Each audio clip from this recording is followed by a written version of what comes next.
Welcome to the Mama Time podcast, where we dive into all things wellness to support and empower you on your journey through pregnancy and motherhood. I'm Charlotte, your host, a proud mama of 3 and a pre- and postnatal yoga teacher. My mission is simple, to help mothers like you feel your best.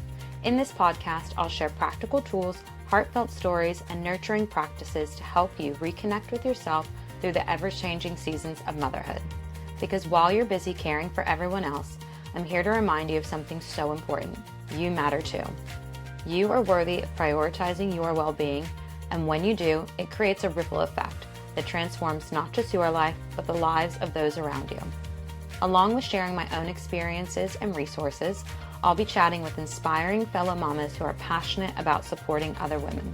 Together, we'll have honest, heart-centered conversations about their journeys and the transformative tools they rely on to thrive in motherhood so you can thrive too. So take a deep breath, get comfortable, and let's get into today's episode. Are you ready?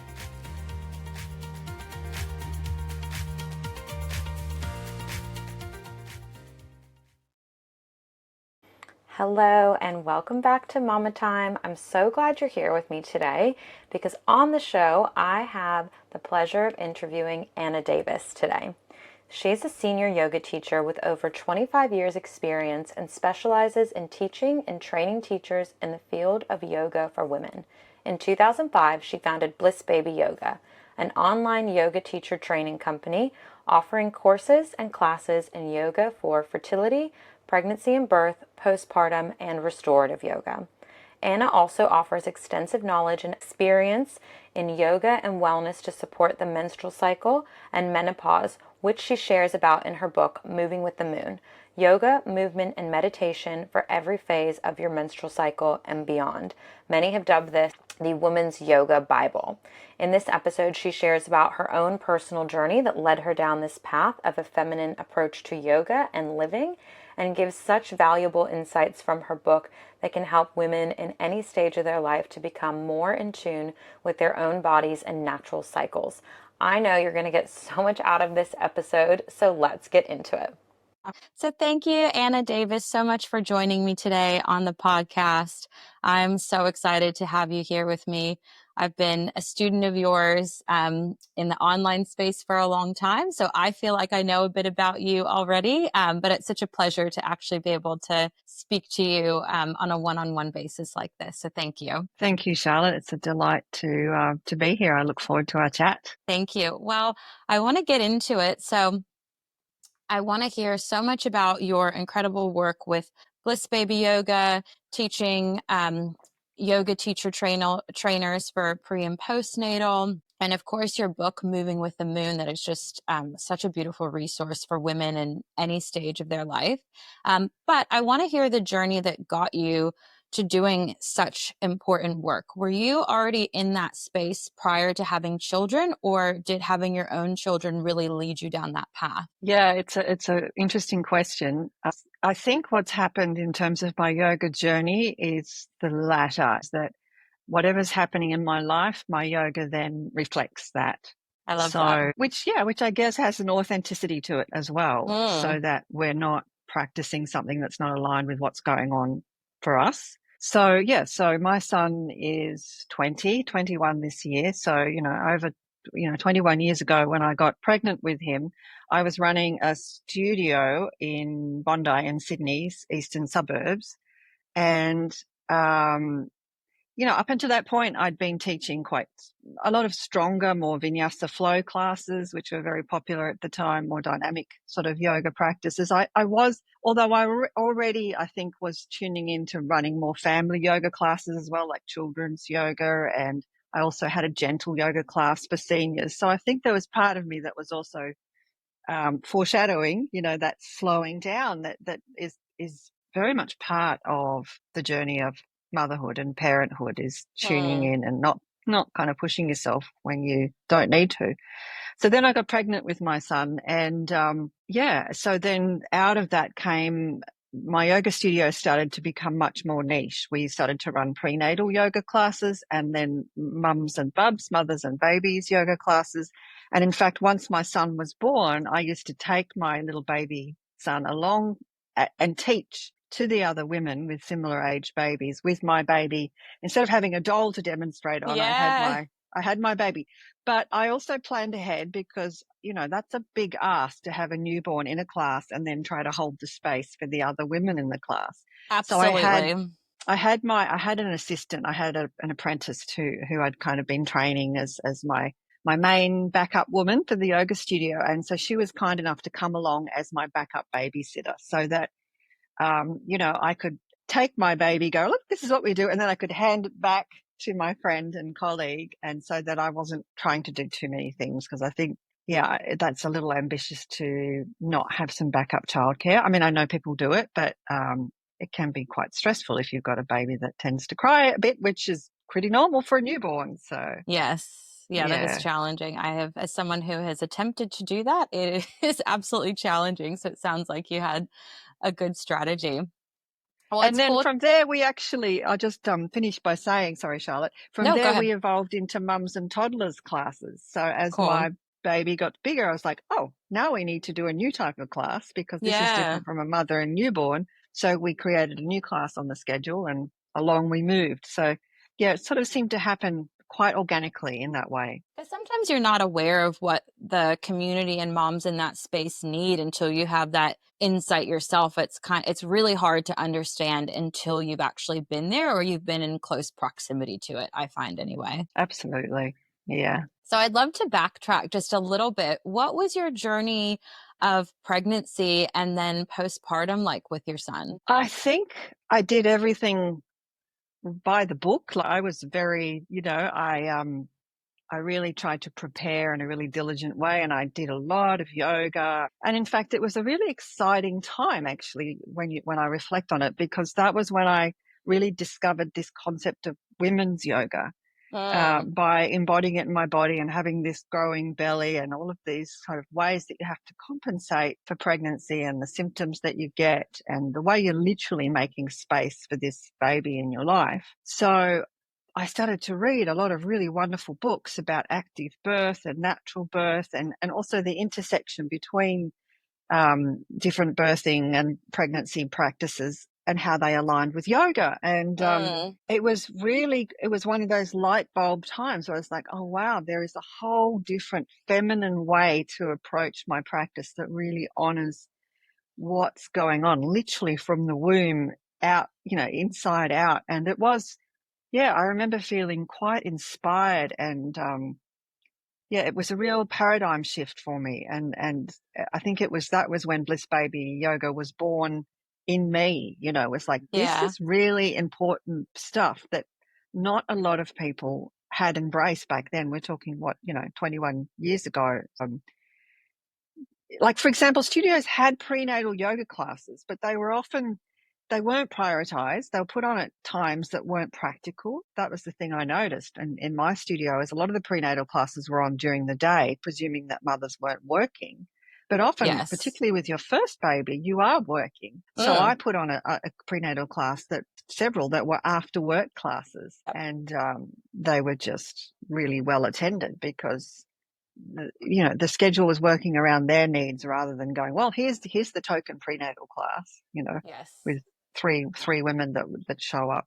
So yeah, I think that idea of centering the yoga around the woman rather than the woman centering around the yoga, that all began to become ideas that I began to work with in my own practice and then with my students as well. Were there many other like mentors or anyone else that you had at the time that were sort of framing yoga in that way? Because just like personally in my own practice, coming across Bliss Baby, that was the first time I ever heard anyone even speak about a women-centered approach to yoga. So yeah, I'm just curious if you had any mentors in that space. The books, yeah, they Okay. weren't really people, they were books. Yeah, it was pretty, there wasn't a lot. Yeah, Mm. And I yeah. think you do such a good job of pointing out, and a lot of people don't realize this because we look at yoga as being a feminine practice, or it's easy to look at it that way.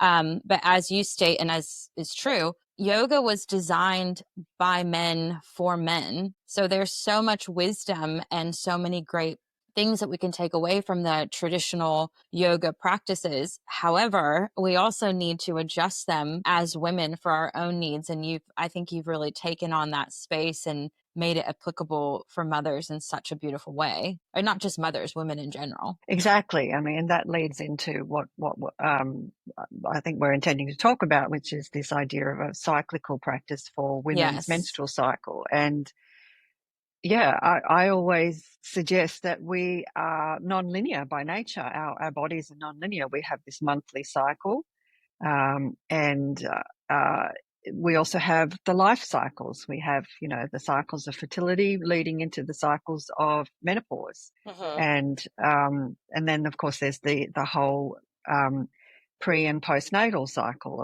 of preconception, pregnancy, and then postpartum. So the whole matrescence journey as well. So there's so many cycles within our lives, and we have that rhythm of the monthly cycle. And throughout our lives, on average, as a woman, we will menstruate about 400 times. So that's something to really pay attention to, I think. Mm. And yeah, so men don't have that sense of cycles. I mean, they have more life cycles in terms of with the rise and fall of their testosterone and so on. But yeah, we have this constant reminder, this constant connection to nature, of course, as well. And that's kind of where Yes. my whole concept of moving with the moon came from. So I think when you start to really recognize that, it changes the way you practice yoga throughout, no matter what life stage you're in, whether it's a younger woman or an older woman. And so when I discovered that, and it was through pregnancy that I discovered that, it was like, oh, I can take this feminine approach to my menstrual cycle. I can help women who are trying to get pregnant in terms of Mm. fertility. And then as I move towards menopause, I'm like, oh, this again can be adapted in a way. And yeah, as you say, traditionally, yoga was a very masculine practice. It was passed from male guru to male student. And back in the early part of last century, female, for example, Western yoga zealots had to go to these male gurus in India and go, let me in, I'm a woman. Not only were they women, but Mm. they were Western women. So it was about breaking down the doors to let women into the practice of yoga. Yet, of course, ironically, the majority of practitioners these days tend to be women now. So Yes. we need a practice that fits us. Yeah. Yes. And it just aligns so beautifully. Again, this is a really eye-opening thing. I think similar to you, I sort of had that, I like to call it a softening of my yoga practice, but also kind of the way I lived my life when I had my first pregnancy as well. It just really shows you where you can just, soften, like I've said, and honor where your body is at rather than fighting against it. And so I've gone through that, through 2 pregnancies, 2 postpartums, and only in the very recent years, I've started thinking, well, how come I'm not living with my cycle like that? Like many women, I have been very disconnected to it. I never thought of something about it being something that I could work with rather than against. I've always looked at it as an inconvenience, which I know you speak about in your book, is how a lot of people relate to it. And it actually makes me a little bit sad that I've sort of missed the opportunity. I'm 33 now. It's been, 20 years of menstruating that I've just completely missed this opportunity. So I love that we can have this chat and just show women that there is a different way to be and really empower us around our cycles and just sort of step back and say, okay, wait a minute, this is how we were designed for a reason, and we can actually make things so much easier if we stop fighting against it and actually work with it, which is obviously what your book is all about. So I highly recommend that everyone get a copy of that. We will absolutely link to it in the show notes. But so you went from your pregnancy, postpartum, to then into that stage, like you said, through then menopause and things like that. Your own practices and teaching really reflected that. And then at what stage did you sort of look at that holistically with women moving with their cycles and say, okay, I really need to put this into a book to allow women to apply it to their lives on a bigger scale? Before I answer that, I just want to say something to what you just said, Charlotte, which you expressed so beautifully. I love the idea of a softening. Yeah, and that very much is what it's about, this feminine approach to yoga. And we even one of the practices that's in my book is what I call the soft belly breath. So we're breathing deep down into our belly, into our womb space, and it is a softening and it's an opening to the breath, and it's a going with the flow and going with rather against, as you said. And just to add to that, not only does it create greater ease when we start to go with our cycles and start to soften, I would suggest it actually creates joy. Mm. It's we embrace our cycle in a new way, and better to do it at 33 than 53 Yes. or so. I mean, it's, when are we ever too late? There's always some sort of divine timing for us to find things. I mean, that said, I do also understand that sense of mourning when we get to something that feels really special to us. I think we have to also take the time to mourn what we haven't had, and then to go forward. Like, for example, I found that totally different area, but just in terms of, I've been really reconnecting with my writing practice.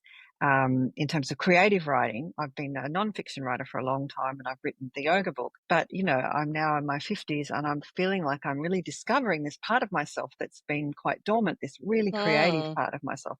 I think I poured a lot of my creativity into Bliss Baby Yoga, which was wonderful. And now I have the luxury to pour a lot of creativity into my writing. And there's a sadness, and it's like, oh, why didn't I do this earlier? Yeah. But then I remind myself, and other people remind me, it's like, well, everything happens in its own perfect time, and you bring You're all of this so wealth right. of experience to this moment and what you're doing now. Anyway, to backtrack to your question of like, how did I come to start to work with a moving with the moon, a cyclical feminine approach that honors our monthly cycle and what I call the 4 energetic phases of our menstrual cycle. That definitely came out of the pregnancy work that I was doing. And also, sometimes when I reflect back on my life, I don't know which started first, whether it started from my own practice or started from the teaching, because the two have always been so intertwined. Mm. Because after having my studio in Sydney, I moved up north, which is where I live now in northern New South Wales. And that's when I really started to develop the teacher training aspect of sharing this feminine approach. And I started to train teachers, because teachers started to come to me because I was writing about it in yoga magazines and going like, train me. So again, it happened organically, because by then I had quite a lot of experience with myself and my students. And so I started to share that on a teacher training level. And one of the things I would do, as well as running our specialized Bliss Baby Yoga trainings, I would go into general teacher training courses, become 200-hour teacher training courses, and do some guest sessions on women's health. So for Amazing. students that were just training to be a general yoga teacher, it's really important that there's at least some aspect of their syllabus that includes how to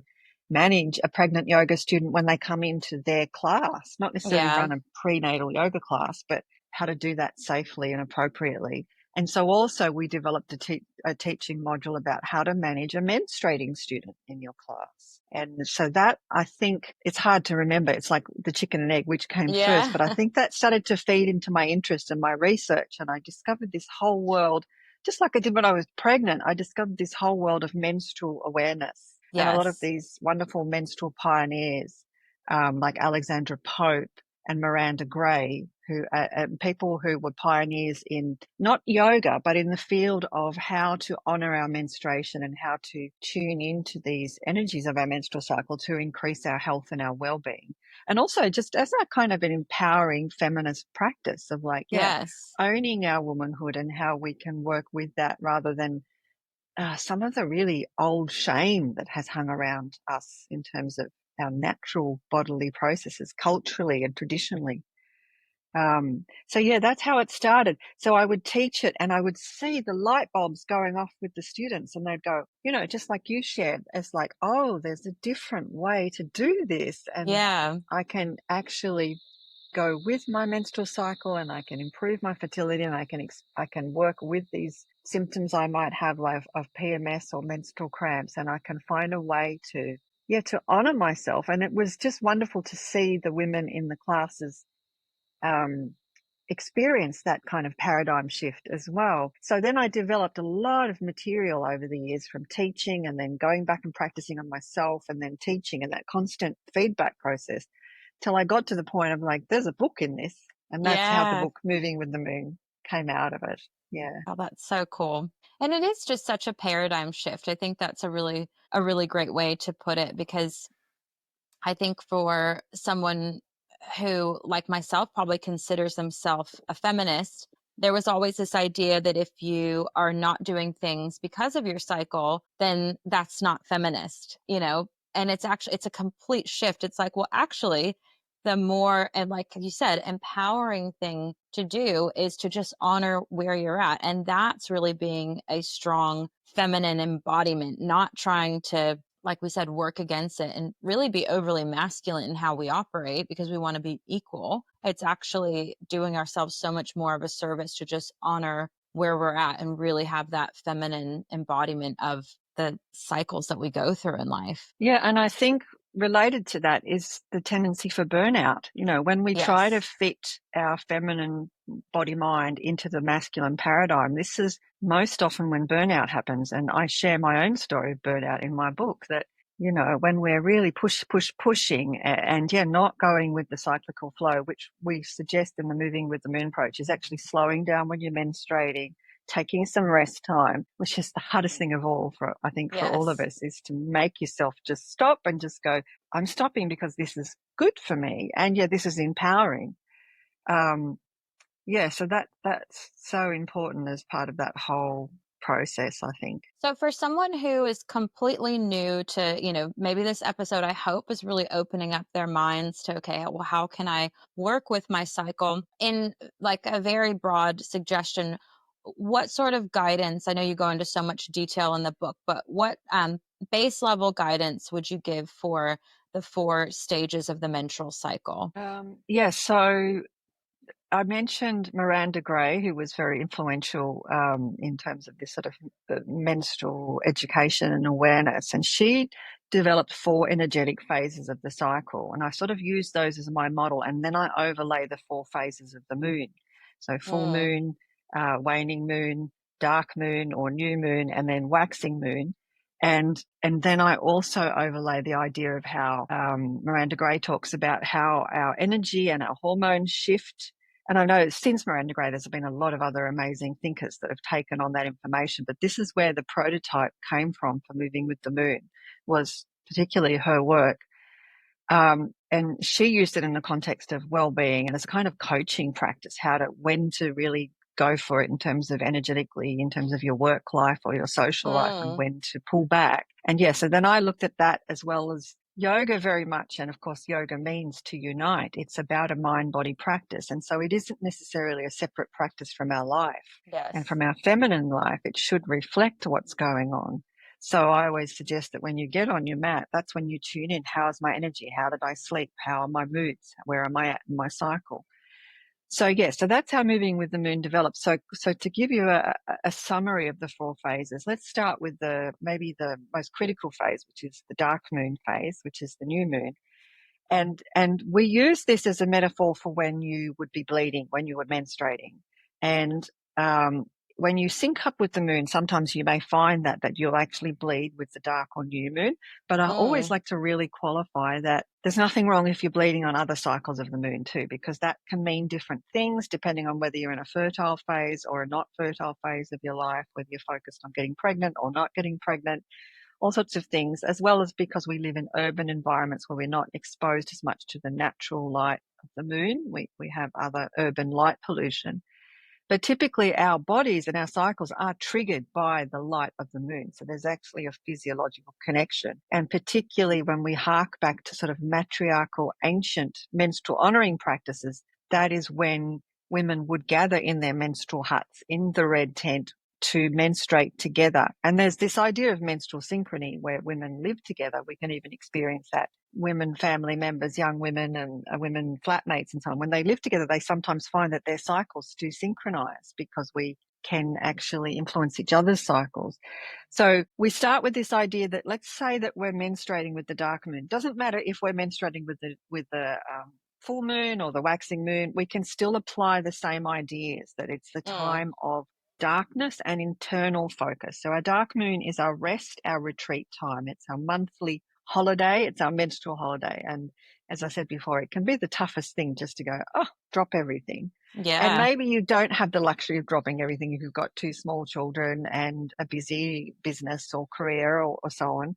But there's little ways that you can just tweak your commitments during those, 3 to 5 days every month, where Yes. you might not take extra social commitments, or you might plan ahead and have some frozen meals in the freezer, or ask your partner to cook that day, or get takeout. Find ways um, to lessen your burden a little bit so that you can have a bit of rest and nurturing time. And from a yoga point of view, it's when we would do a dark moon practice, which is a really nurturing, nourishing, restorative practice about calming and grounding our nervous system, because also hormonally during this phase of our cycle, our hormones are at their lowest level, which can influence our immune system and so make us Mm. feel more fragile naturally. Plus, our uterus, which is one of the strongest muscles in our body, is working hard to pump out the blood from the lining of the uterus, the endometrium. So there's a lot of energy going on, whether you notice it or acknowledge it or not. And we want to, as we've been saying, go with that and support that and facilitate that. Um, and so it's a time to rest, to journal, to do gentle yoga, and not to do a strong physical practice like go to the gym and lift heavy weights or go for a run and that sort of thing. So that's your dark moon. And it's kind of like a Ferris wheel. It's because it's a circle. So that's the bottom of the Ferris wheel. And it's like the dark moon, or just to say quickly, it's like the energy of the moon. When you go out and Mm. it's a new moon or a dark moon, it's dark. There's not a lot of moonlight. And you really notice it where we live, because there aren't a lot of city lights and street lights because we're in a regional area. So you really notice it when there's no moon, So it's Mm. very dark and there's a sense of retreat, and it's equivalent to like the winter of our phase. It's the hibernation. And then we come out of our cocoon into the waxing moon phase, which is post-menstrual. And this is when the energy starts to rise as we move up the Ferris wheel.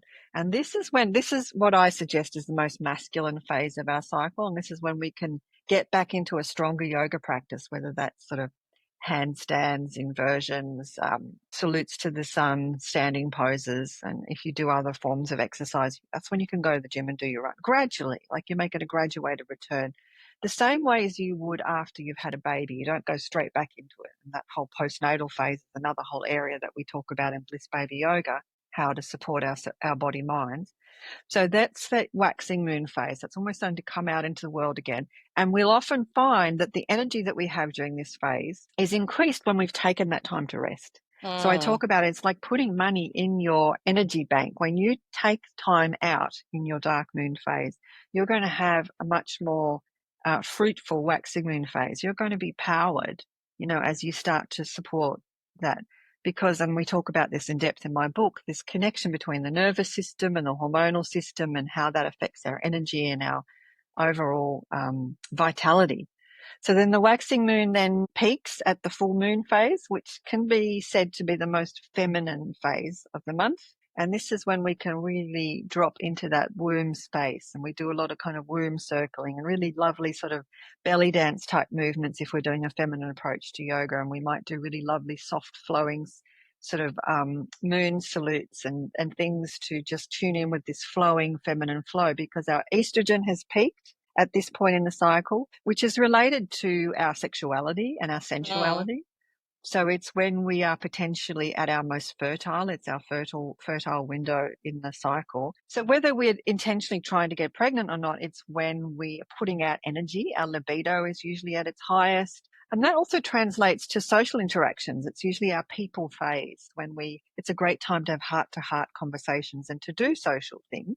Mm. And then we move into the waxing moon phase. So now we're moving to the other side, and it's like the dark side of the coin and there's the light side.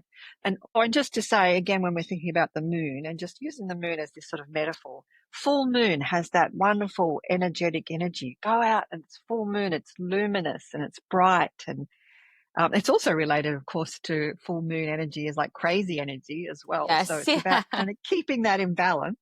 Yeah. And so throughout all these more dynamic phases, the waxing moon and full moon, I also suggest always balance. We don't want to burn out because it's all about recovering and preventing burnout. So it's about working still with nurturing practices throughout the whole cycle to balance your energy and your awareness of kind of how much energy you have.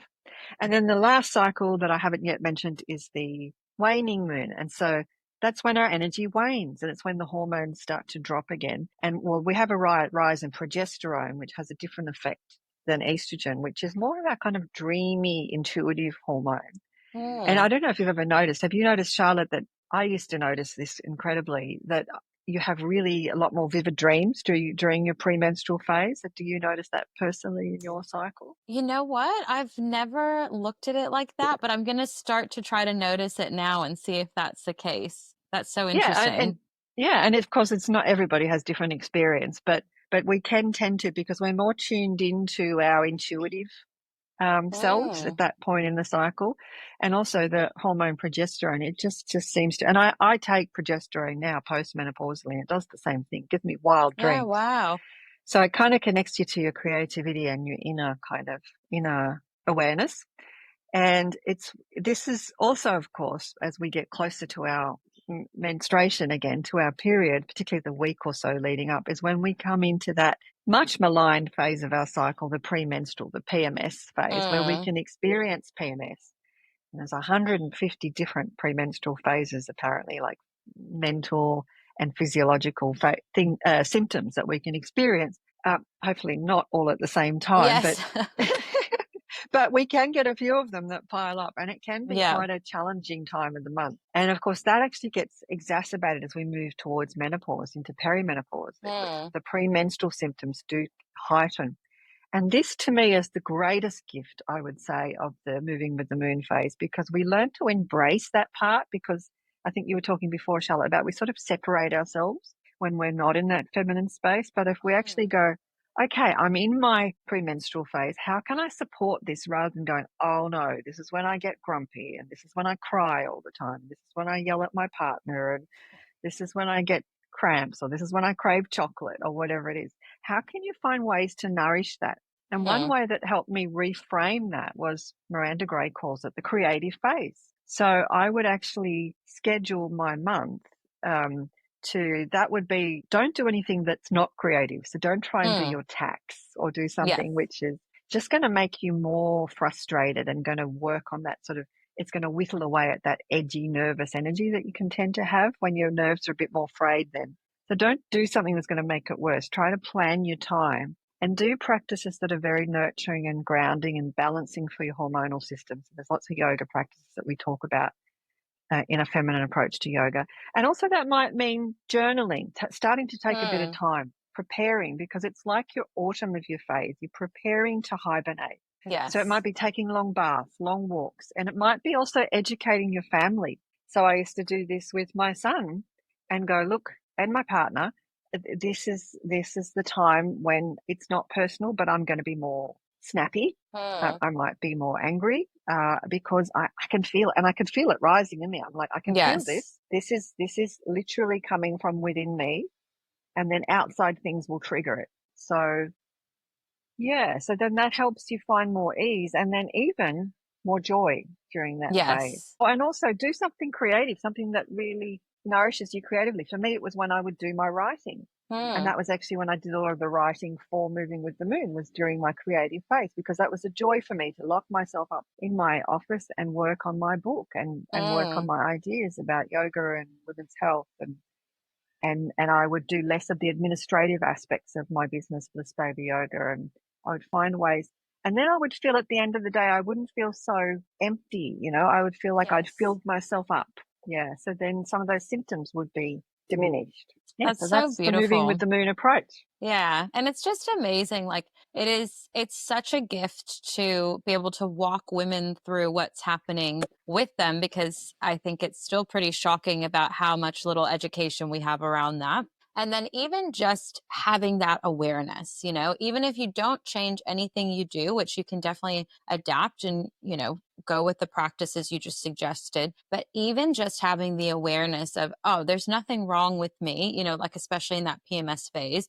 I'm just in that phase and it will pass and it's okay. It can just be such a weight lifted if you are someone who does sort of struggle with your own cycles. It's beautiful. And I think you've just done such a service to women by putting it in such an easy to explain way like that. And like you said in your book, you go into so much more detail and so many beautiful practices that, like you said, can really help you find joy. You might actually look forward to the next stage of your cycle or the cycle that you're in, because you know that you're going aligned to it so beautifully. And it's interesting to hear how you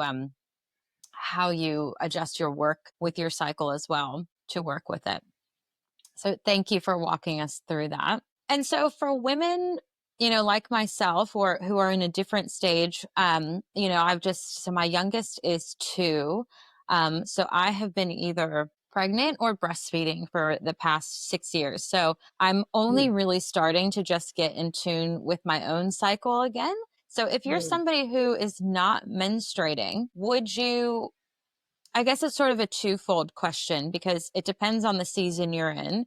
So, someone who's postpartum, they're going to be doing different practices than someone who is not. But if you're somebody who's wanting to align with the cycles, would you advise noticing the cycles of the moon, or what sort of advice would you give someone who's not menstruating at the time? Yeah, which applies to not only to new mothers and new parents who might not be menstruating because they're in postpartum phase and breastfeeding, but also sometimes women when they have different menstrual anomalies like amenorrhea, when they're not bleeding for a prolonged period of time.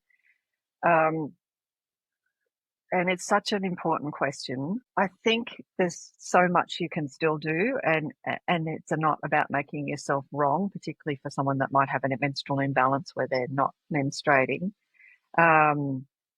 It's about that overall feminine approach to yoga, that softening and that going with rather than against. And it's about tuning in to each day. So it's a little bit like what it's like postmenopausally, because you don't have a cycle postmenopausally. I don't have a cycle anymore. Particularly in the first few years, I had the echo of a cycle. It was really interesting. It was like your body still has some sort of echo. You can still sometimes feel the symptoms even though you're not menstruating anymore. But when you don't have that kind of that sort of barometer of where you're at, you create. It's actually an invitation to tune into your inner intuition. Your womb space, whether you have a physical womb or not, and that's about that idea of that I touched on earlier, where every day when you get on your mat, assuming you have a daily practice or a regular practice, and that can be anything, 10 minutes, doesn't matter. I always suggest it's better to do small regular practices and then try and make yourself do a 2-hour practice and then not do another one for another week or something. Particularly as busy parents, it's about fitting it into those small windows that we have, which are often very small when you've got small children like you still do, Charlotte, Yes. as you fully appreciate. So it's about finding that honoring of whatever is going on for you. So first of all, it's kind of doing a little bit of a tune-in, a check-in. And it's like what we do in our classes where we'll go around the circle and go, how's everybody feeling today? What's going on for you today? So you can actually do that to yourself. How am I feeling today? What's going on? I've been feeling a little bit tired or a bit edgy, or I just didn't sleep well, because my toddler had me up 3 times last night because they had a flu or whatever. So the tuning in and then using the tools of feminine yoga, and probably one of the biggest tools is restorative yoga. I'm such a big fan of using that form of yoga, which of course overlaps with yin yoga, but is also its own thing, where we use props and we use long, sustained versions, very prop-supported versions of the posture to really nourish and down-regulate the nervous system. And I'm just thinking about how it applies still in my life all the time. Like we were just talking about, we both live on the east coast of Australia where we potentially have a cyclone bearing down on us. So we're all getting ready for that at the moment. And it's an anxious, unknown time because it's not usual for a cyclone to come this far south for us living where we live.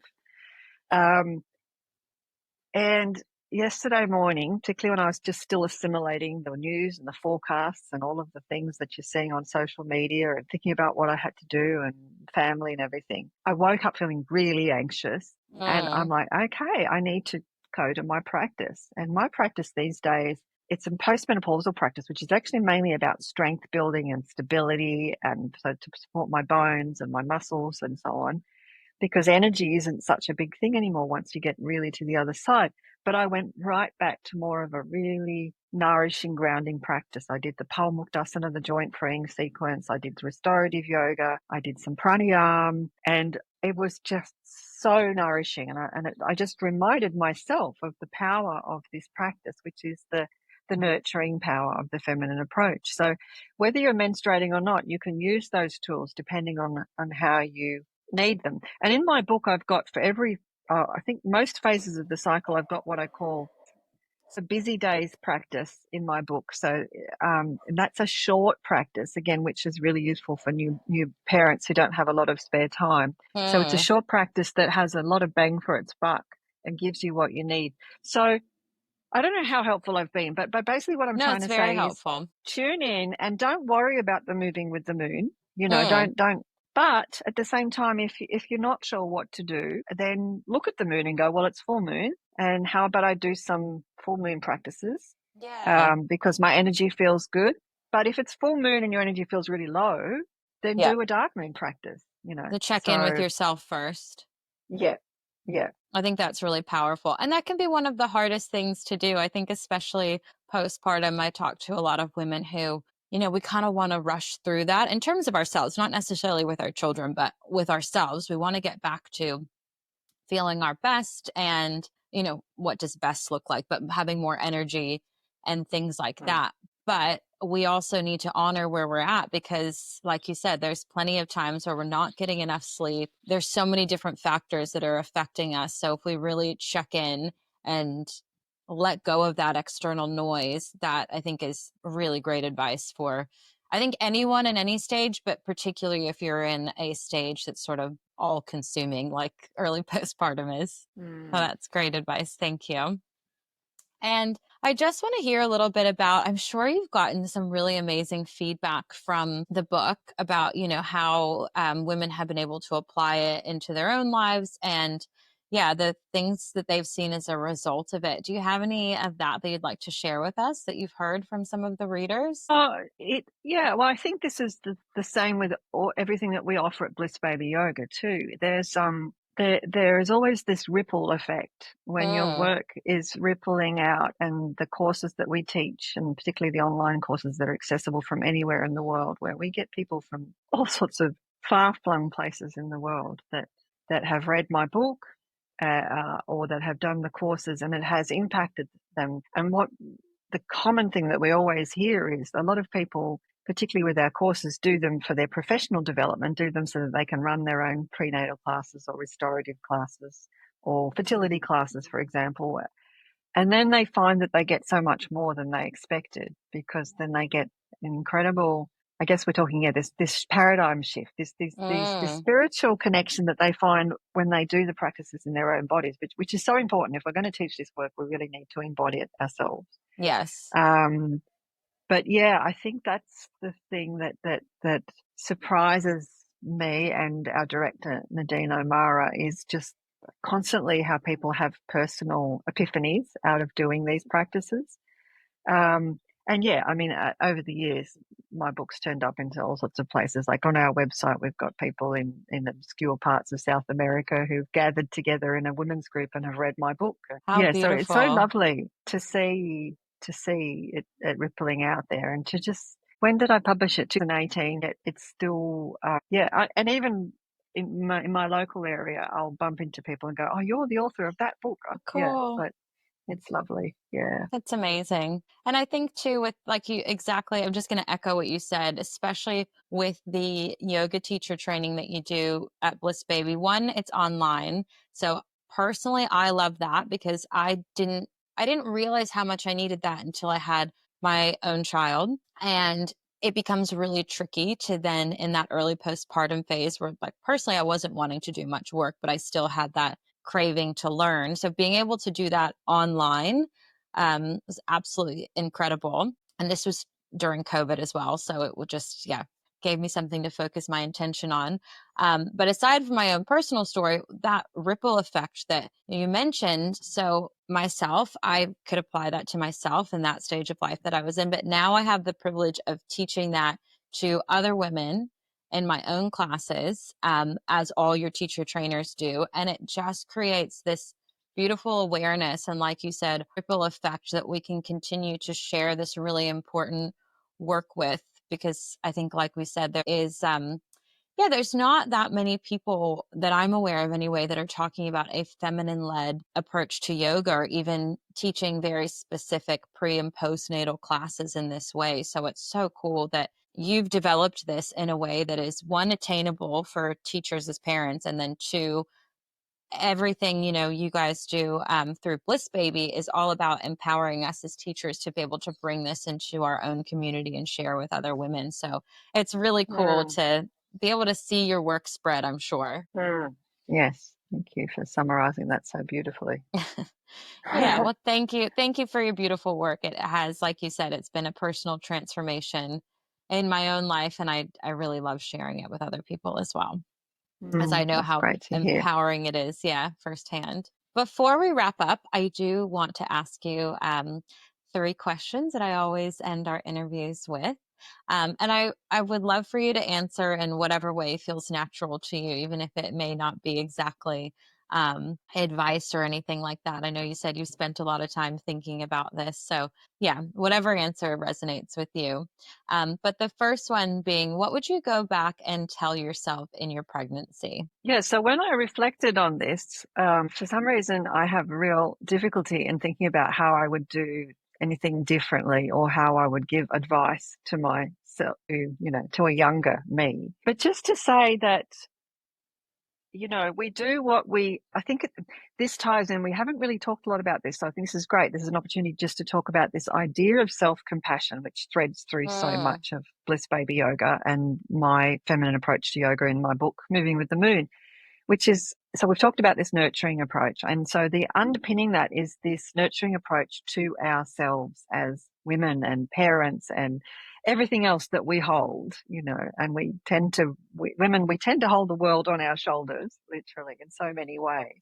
And we tend to be the fulcrum of the family and the fulcrum of the community. You just have to look at older women as well. So many volunteers in the community are older women as well. So women at different phases of the life, we are the fulcrum and we carry so much. So within that, I think it's so important at whatever phase of life that we're in.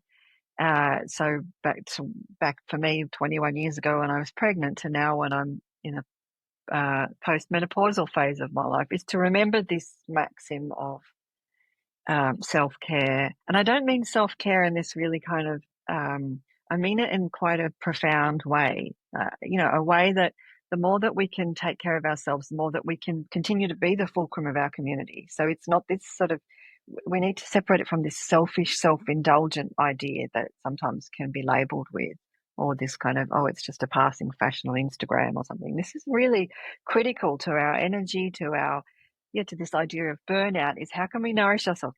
So to circle back to your question, I think I need to be gentle on myself now as older me when I look back at younger me and go, you didn't do it this way, or you didn't do it that way, or,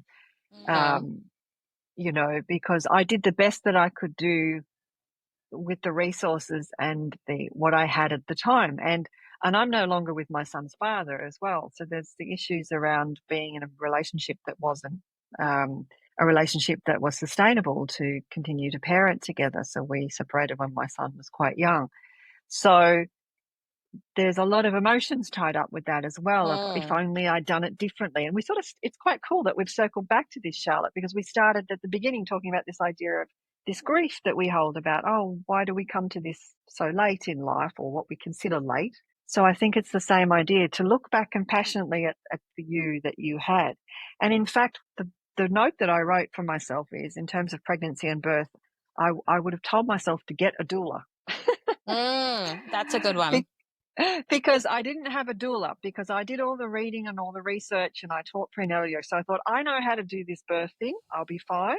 And I had my partner and I had my mother in the birthing room, but they didn't really know all these tools. So I ended up having to doula myself within the birth, which really wasn't helpful. I needed someone from the outside taking care of me so I could surrender to the process of birth. So finding ways, so self-care is really important. And as part of self-care, that might mean reaching out and getting someone to help us. Yes. Yeah. Mm. That is great advice. I think the self-compassion and getting a doula, I think, yeah, in hindsight, that would have been helpful for me as well. Would you tell yourself anything differently in that early postpartum phase? No, I think that's similar. I just did what I could do with the resources Mm, that I had at the time. Um, and in fact, I really did walk the talk. I did so much yoga to support me through that. And yoga in beautiful.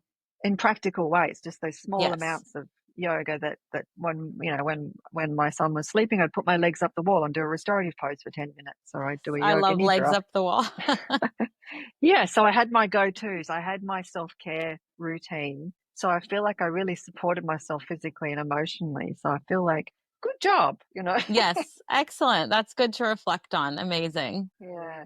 And then what is one thing that our listeners could do today to support their own well-being? What would you suggest? Well, yeah, if you're menstruating, to start to tune into your cycle. Mhm. And you don't have to take all of this on board, but just tune into your cycle. The first thing is just to start to see that every month you'll start to see, as you track your cycle, there's a pattern. And then Mm, from that pattern, we might respond to it, respond rather than react. And so yes. then we can be proactive and go, okay, this is when I start to feel really tired, or this is when I start to get headaches, or this is when I start to yell at my husband, or whatever it is. So I think tracking your cycle is if you're menstruating, and if you're not menstruating, then yeah, just finding one or two simple ways each day to do something that embodies this idea of self-care. And whatever that Mhm. looks like for you, sitting with a cup of tea and just looking out into the garden for 10 minutes without checking social media, or whatever it might be that calms your nervous system and helps support you through, because we all have so much that we're carrying. Yes. So important to remind ourselves of what nourishes you and go, well, is scrolling social media for 20 minutes going to nourish me more than doing 20 minutes of yoga? Or yeah. Yeah. Yeah, that's beautiful. It's a good way to reflect and look at, like you said, what does actually nourish us and making the space for it. That's a great reminder. Well, thank you so much, Anna. I appreciate you being here so much, especially when we have a bit of an unpredictable day and couple days ahead of us. So thank you so much for making time to be here with me and all of your incredible wisdom and insights in this episode. There's so many great takeaways for our listeners. So I really appreciate it. Thank you, Charlotte. It's been delightful to talk to you. Thank you. Thank you so much for spending time with me today. I hope you found inspiration and empowerment in this episode. If you enjoyed it, I'd be so grateful if you could share it with another mom who could use a little extra support or encouragement. By sharing, you're helping us build a community of strong, empowered mamas who are thriving in motherhood together. If you have a moment, please leave a quick review and rating. It really helps more moms like you find the show and feel supported on their journey. For more simple and transformative practices, come connect with me on Instagram at mama_time_yoga. I'd love to hear from you. Don't forget to hit follow so you never miss an episode. And until next time, take care of yourself, mama. You've got this.